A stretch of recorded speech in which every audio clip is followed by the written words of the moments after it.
All right, let's dive in. We've got a ton of material on Loki, and I'm really curious to figure out, well, who he is, really, what he did, Mhm. and why he matters so much in all these Norse myths. Oh, Loki.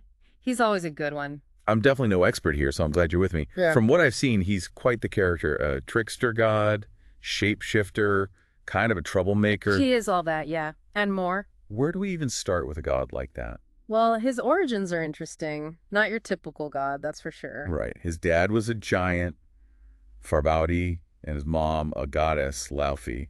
That's got to create some internal conflict. Definitely. It sets him apart immediately from the other Aesir gods, almost like he's stuck between two worlds. So that duality, giant and god, is that what makes him so hard to predict? Exactly. That tension is core to Loki's character. It's why he can help the gods one minute and totally screw them over the next. Okay, so we got the giant god mix going on. But what about his personality? What's he known for? Trickster is the word that comes to mind. That's my... Cunning, shape-shifting, always up to something. Oh yeah, the shape-shifting? I read he could turn into a salmon, a mare, even a fly. Talk about commitment to a prank. That's Loki for you. He uses it for all sorts of things, sometimes to deceive, sometimes to escape, and sometimes to actually help the gods. Wait, so not always for bad reasons? No, not always. Yeah. Sometimes it's survival, sometimes mischief, and sometimes, believe it or not, loyalty to the gods. He's a real mixed bag. Sounds like figuring out what motivates Loki is a lost cause.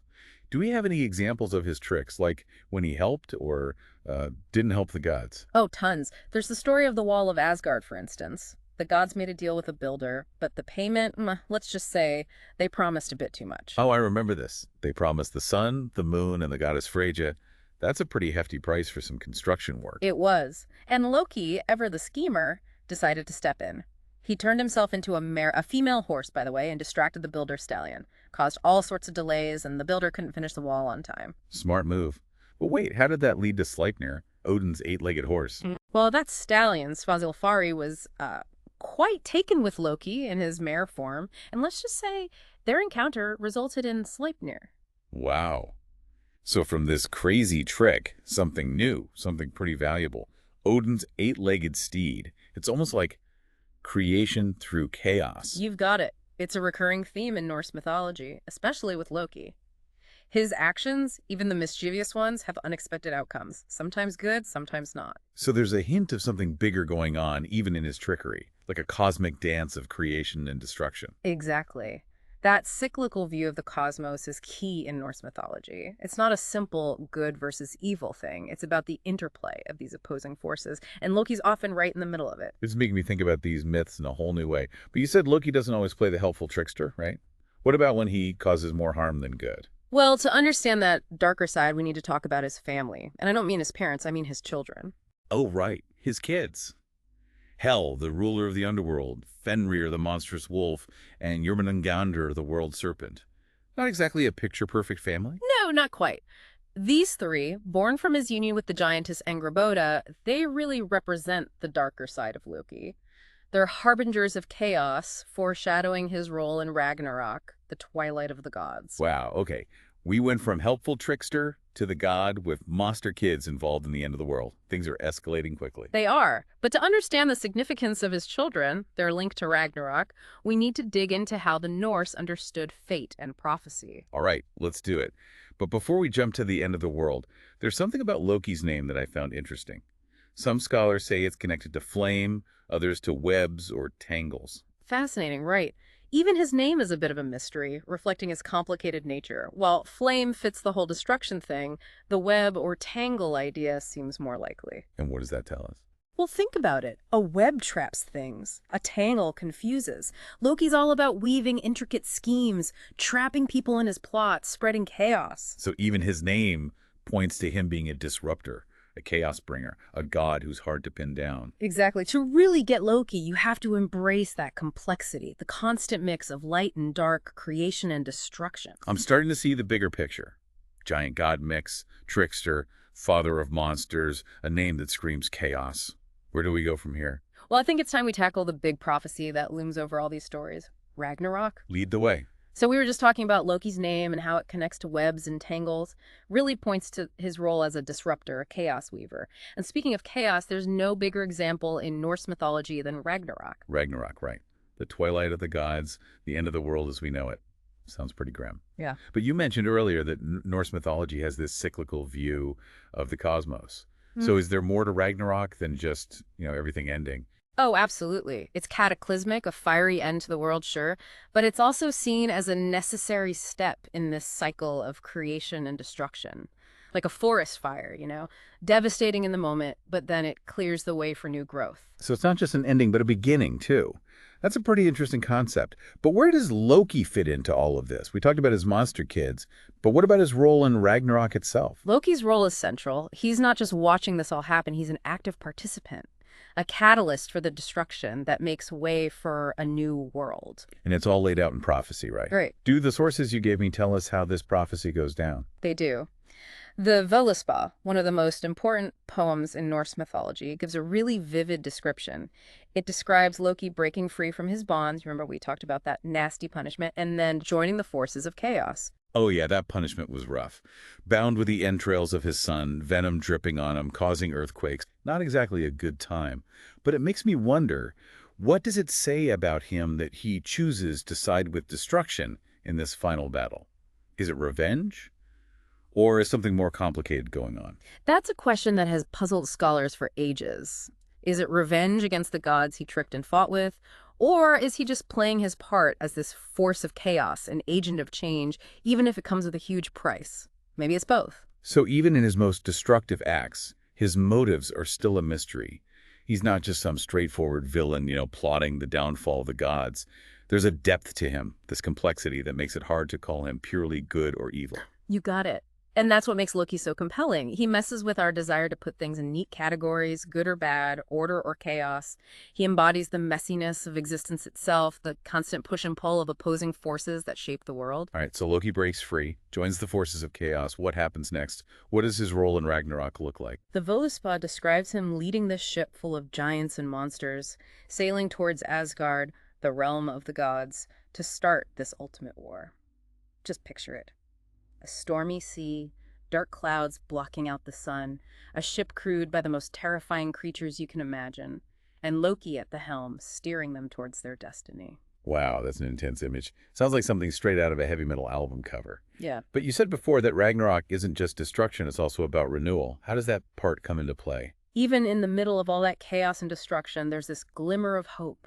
The Völuspá talks about a new world rising from the ashes, a world cleansed by fire, reborn into a new age of peace and prosperity. So Loki, the trickster god, the chaos bringer, he's ultimately part of this cycle of renewal. It seems paradoxical, doesn't it? But that's what's so amazing about Norse mythology. It embraces that complexity. It challenges our expectations and reminds us that even in the darkest times, there's always the potential for rebirth. Okay, I think I'm starting to get it. Loki embodies chaos, helps bring about the end of the world, but in the end, he contributes to this cycle of renewal and rebirth. A lot to take in. It is. But exploring Ragnarok has given us a much deeper understanding of Loki's place in the Norse cosmos. It definitely has. But before we move on, you mentioned that Loki isn't the only god who plays a big part in Ragnarok. You hinted at this rivalry that really comes to a head during the final battle. Loki and Heimdallr, right? Yes, Heimdallr. The Watchman of the Gods, Guardian of the Bifrost, the Rainbow Bridge to Asgard, they're like polar opposites, They represent this eternal struggle between order and chaos. Okay, that sounds interesting. Tell me more about this rivalry. Why is it so important, especially in the context of Ragnarok? Well, Heimdallr, he stands for order, stability, keeping the cosmic order intact. And Loki, well, he's chaos, trickery, and disruption like we've been talking about. Their rivalry is almost like this archetype, a clash between two fundamental forces of the universe. So it's not just a personal feud, but a battle between cosmic principles. Precisely. It's this tension between order and chaos, something that's built into existence itself. And during Ragnarok, that tension reaches its breaking point, ending in this final, fateful showdown. Whoa, that's some heavy stuff. What do we know about that final confrontation? How does this battle between order and chaos actually play out? The sources are a little vague on the details, but they do say that Loki and Heimdallr are destined to kill each other during Ragnarok. It's a tragic ending for both of them, but it also speaks to the cyclical nature of Norse mythology. Even the most powerful beings are bound by fate, and their deaths make way for a new cycle to begin. So even in death, they serve a purpose. A pretty grim purpose, maybe, but a purpose nonetheless. It's like their rivalry, their eternal struggle, is woven into the universe, making sure the cycle continues. That's a really insightful way of looking at it. Their conflict isn't just personal, it's a reflection of the forces that govern the universe, forces that are needed for both creation and destruction.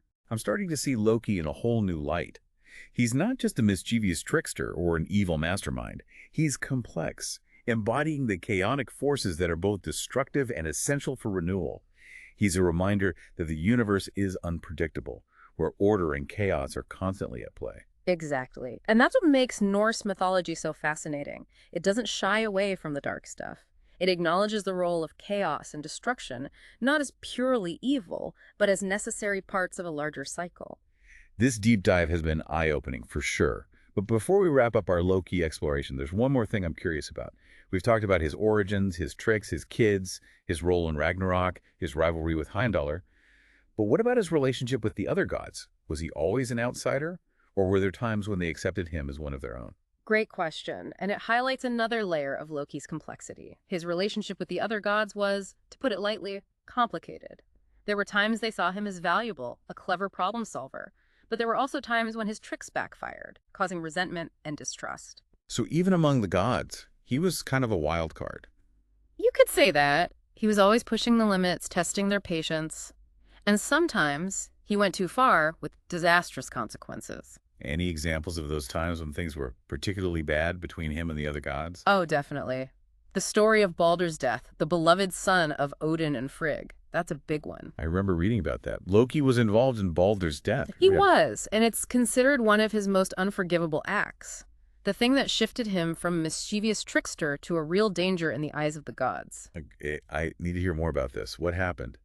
How was Loki involved in Baldur's death? Baldur was known for his beauty, kindness, and his invulnerability. His mom, Frigg, got oaths from everything in creation not to harm him, making him basically untouchable.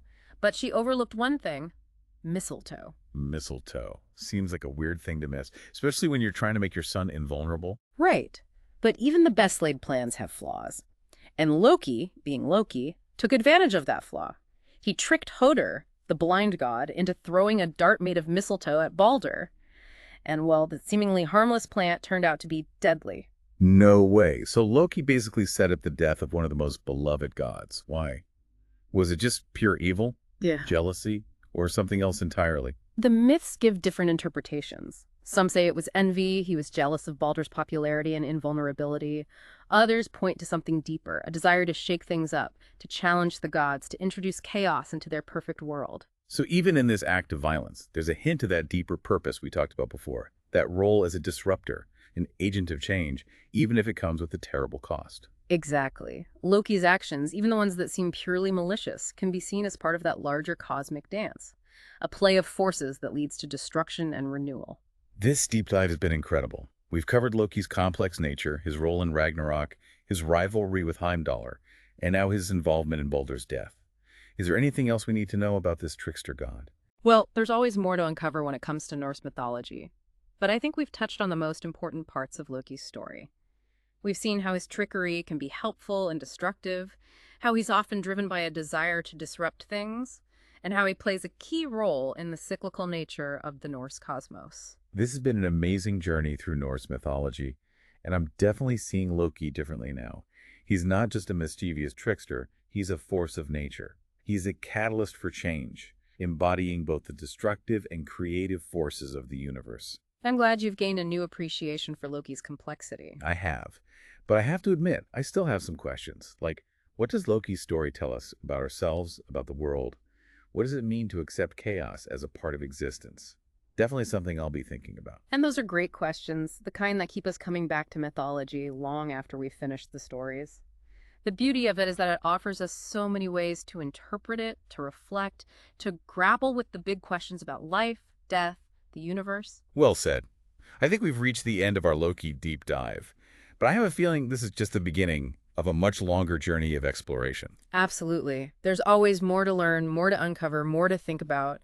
Keep exploring, keep questioning, keep digging into this rich world of Norse mythology. And to our listeners, thank you for joining us on this journey. We hope you've gained new insights into Loki, the trickster god, who continues to intrigue us centuries after his stories were first told. Okay, so we've covered a lot about Loki already. We talked about where he comes from, his whole trickster thing, those monstrous kids of his, and how he played a part in Baldur's death. Right, we've really gone deep into his story. We even went all the way to Ragnarok, that whole end-of-the-world scenario where Loki leads the forces of chaos against the gods. It's quite a tale, isn't it? It is. But before we wrap things up, I want to go back to something you mentioned earlier, Loki's relationship with the other gods, Yeah, it was always kind of a tricky situation. to say the least. He had his moments where he was helpful, used his smarts to get them out of tough spots. But then there were those times his pranks backfired, causing all sorts of problems and distrust. Like he was this valuable tool, but also a huge risk. Exactly, always pushing the limits, testing their patience, and sometimes he just took it too far, like with Baldur. Hard to imagine a bigger betrayal than that. Orchestrating the death of Baldur really shattered the image of the gods being invincible, showed how fragile their world really was. Absolutely, it was a major turning point. From then on, they saw him as a real danger, a force of chaos they couldn't ignore. And yet, even after all that, after Baldur's death and his own punishment, Loki's still a huge part of these myths. He's woven into their stories, both the good and the bad. It's strange, isn't it? He's destructive, but he's also this essential part of their world. He embodies the chaos that could destroy everything, but he also represents the potential for something new to come from that destruction. It's like he's a reminder that there's always some unpredictability, even in the most organized systems. Yeah. A wild card that can shake things up and create something new. You got it. And I think that's one of the biggest lessons we can learn from Loki. He forces us to rethink how we see order and chaos, good and evil, to accept that life is messy, unpredictable, and full of contradictions. And that's what makes it interesting. That's a great takeaway. Loki pushes us to question everything. He shows us that life is complicated, messy, and full of surprises. And that might just be what makes it all worthwhile. Couldn't have said it better myself. So I think that brings us to the end of our deep dive into the world of Loki. We've gone through his story, from his unusual family to his legendary tricks, his destructive actions, and his ultimate fate. He's a character that really makes you think. I hope our listeners have enjoyed this exploration of Loki. He's a figure who continues to fascinate and challenge us, even centuries after his stories were first told. Thanks for joining us on this journey. We hope you've gained a new appreciation for the trickster god, a god who reminds us that even in chaos, there's always a chance for something new to begin.